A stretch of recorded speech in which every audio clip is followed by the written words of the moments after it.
சத்யாவதி கல்யாணம். டேய் இன்னமேட்டு தம்மாச்சு கூட இல்ல. டக்கு டக்குன்னு வேலை அமைச்சுறீங்க. நான் டக்கு டக்குன்னு பதில் சொல்லிட்டு நான் போகணும். சத்யாவதி கல்யாணம். இந்த நாடகத்தில் நான் யார்? உங்க அப்பா அம்மா யாரு சொல்லு ஒவ்வொன்னா டக்குன்னு சொல்லு. அப்படி வாடா.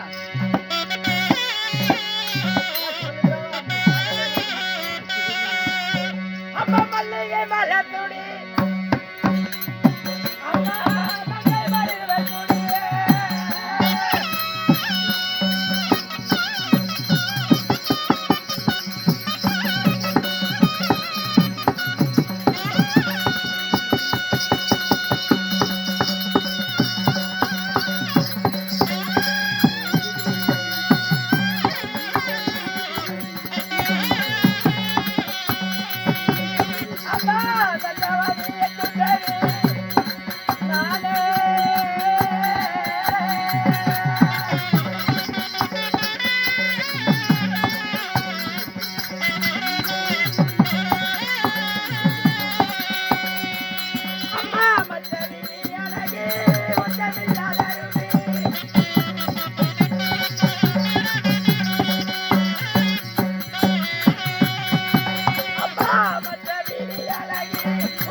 கண்ணம்மா, என்னுடைய பெயரே அரிதாயா இல்ல. நாங்கள் தெளிவா சொன்னால் புரியும். அந்த ரங்க மாதர் வைக்கிற சுந்தரமாக வாழ்ந்த என்னுடைய பெயரோ சத்யாவதி. உன்னோட பேரு சத்யாவதி. ஆமா. அப்படியாக இருந்தாலும் உன் பேர் சத்யாவதியாக இருந்தாலும் உன்னை இந்த இடத்த தாய் தந்தை யாரு? ரயிலுக்கா போற? ஏய் எனக்கு சொல்லிவிட்டாங்களா? அடுத்த செகண்ட் நான் மாறுறவன். நீ மாறினா நான் மாறணும். நான் மாறவேன்னா என்ன மாறுற? போதுன்னு மட்டும் மாறினது. ஏடா புழுதியில ஆடிப்படி எப்படா மூச்சு விடாத எப்படா பாடுறது எப்படா ஆடுறது? ஏன் நீ புழுதியில ஆடுறீங்க? நடு ரோட்ல போய் ஆடுறீங்க.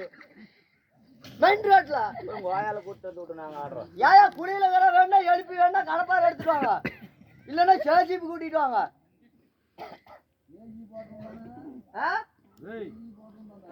அது போய் தானே சேஜிபி போய் கூத்தியா வாங்க போய் போச்சுடா. வண்டிக்கும் போறதில்ல. இந்த தேவடியா எல்லாம் வந்து கூத்தாடிட்டு போச்சுன்னா குடுத்துமா?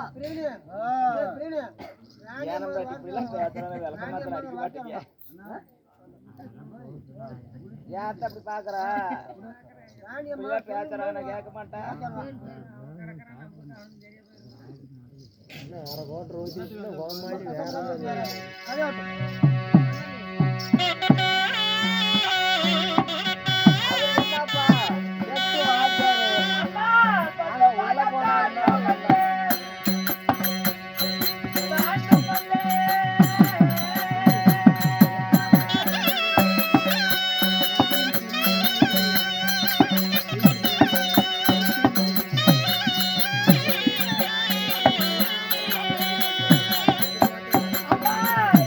கூட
கண்ணம்மா ஆ. என்னை 10 மாதம் போட்டு ஒரு நாள் 3000 தச்சு விளையாடி அங்கத்திலே சுமந்து பெற்ற தாய் என் தாயோ சிவகாமி அம்மா. ஓ சிவகாமி அம்மா. ஆமா. தாய் இருந்தாலும் தந்தை ஒன்று வேண்டுமல்லம்மா. என் தந்தையோ ராமலிங்க செட்டியார். ஓ ராமலிங்க செட்டியார். ஆமா. ஆஹா. அப்படி ராமலிங்க செட்டியார் இருக்கும், ஆ. சிவகாமி அம்மையா இருக்கும். ஆ. நான் வாழைக்கு ஒரு குலை போல ஆ. என் தாய்க்கு நான் ஒரே மகளாக பிறந்தேன். ஓ தாய்க்கு ஒரே மகள். ஆமா. ஆஹா. அப்படி நான் பிறந்து வளர்ந்து வருகின்ற காலத்திலே ஆ. என்ன நடந்தது தெரியுமா கண்ணம்மா? பாவம், பாவம், பாவம். அழுவாத சாமி, அழுவாத சாமி. ஐயோ நான் என்ன பண்றேன்? அம்மா சொல்லணும்மா.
அப்ப ஒரு தெல்லியம்மே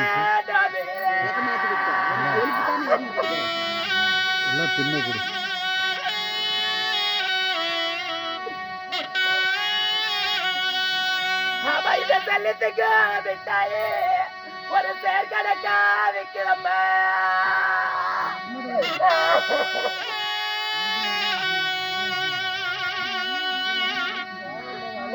அப்ப என்னோட தேடுதாயா இருக்க மாட்டா, ஒரு தேடுதாயா இருக்க மாட்டா.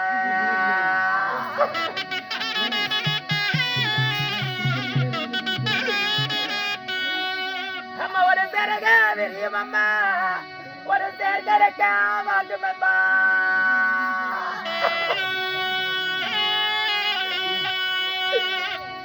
அம்மா என்னுடைய தேடுதாயா போய் படிய, என் தேடுதாயா போய் படிய.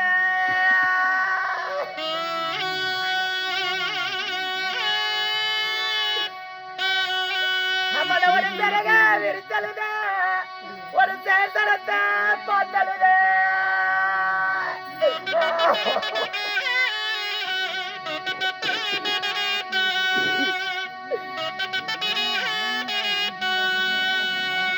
அம்மா ஒரு மதுரை வீதியில ஒரு மாரியம்ம தம்பியில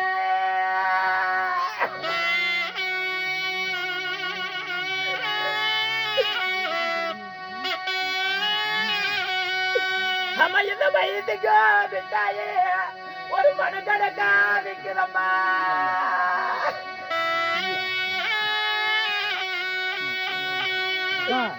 அம்மா என்னோட வழக்கமாதான் இருக்க மாட்டா, என்ன ஒரு மடிய விரியும் அம்மா, மனு கணக்கா வாங்கும் அம்மா.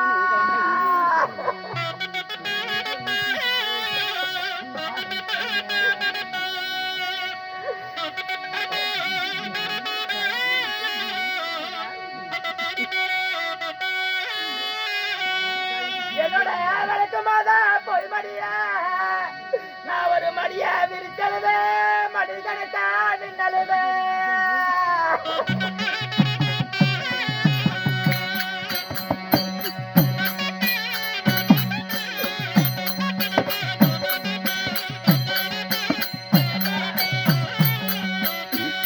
ஐயோட என்னப்பா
பருவமாக இருக்கும் பொழுது என்னை பெற்ற தாய் மடிந்து விட்டானடி அப்பா. அழுவாதம்மா, பாவம் பாவம் பாவம், அழுவாதம்மா. ஆமாம்மா. அப்படி நான் என் மாதாவை பிரிந்து நான் வாழ்ந்து இருந்தாலும் என் தந்தையார் என்ன செய்தார்? தாய் இழந்த பிள்ளையாகப்பட்டது தருதலை பிள்ளையாகிவிடும் என்று சொல்லி என் தந்தையார் மறுமணம் செய்தார். சரிம்மா. அப்படி மறுமணம் செய்து வந்தவராகப்பட்டவர் கண்ணம்மா எல்லாருக்கும் சித்தி அமைவது போல அல்ல. எனக்கு வந்த சித்தியாகப்பட்டவங்க என்னை பெற்ற தாய் இருந்திருந்தால் கூட சந்தோஷமாக வந்திருக்க மாட்டார்கள். என்னை நாள் ஒரு மேனியும் பொழுதொரு வண்ணமுமாக தன் பெற்ற பிள்ளையை போல என்னை எந்த குறையும் இல்லாமல் வளர்த்து வருகிறார். என் சிறிய தாயாக விளங்கக்கூடிய குணவதி அம்மா அவர்கள். குணவதி அம்மா. ஆமா, சின்ன தாய், சிறிய தாய். பெற்ற தாய் கூட ஏதாவது ஒரு தன் மகளுக்கு குறை வைத்திருப்பார். என் சிறிய தாயாகப்பட்டவர் எனக்கு எந்த குறையும் வைப்பதில்லை. எந்த குறை வச்சது இல்ல. அப்படி இருந்தாலும் அப்படி தாய் பிள்ளையுமாக இந்த கழுகு தேசத்திலே நாங்கள் வாழ்ந்து வருகிறோம். வாழ்ந்து வரீங்க. என் தந்தைக்கு என்ன வேலை? என்ன வேலைமா? 6 மாதம் நாடாழ்வார், 6 மாத காலம் கானகத்திற்கு வேட்டைக்கு செல்வார். வேட்டைக்கு? இப்பொழுது என் தந்தையாகப்பட்ட ராமலிங்கம் ஐயா அவர்கள் கானகத்திற்கு வேட்டைக்கு சென்றுள்ளார்கள். நானும் என் தாயும் அரண்மனையில இருக்கின்றோம். அப்படி இருந்தாலும் காலை எழுந்த உடனே நான் குளித்து நீராடி பாடசாலை செல்வது வழக்கம். பள்ளிக்கூடம்? ஆமா. அப்படி நான் பள்ளி செல்வதாக இருந்தாலும் என் தாயாகப்பட்ட குணவதி அம்மாவை பார்த்து விட்டு அவர்கிட்ட ஆசீர்வாதம் வாங்கி கொடுத்தான பாடசாலை செல்வது வழக்கம். அதனால என் தாயாரை அழைத்து வருகிறாயா? சீக்கிரம் போய் அரண்மனையில இருந்தாங்க.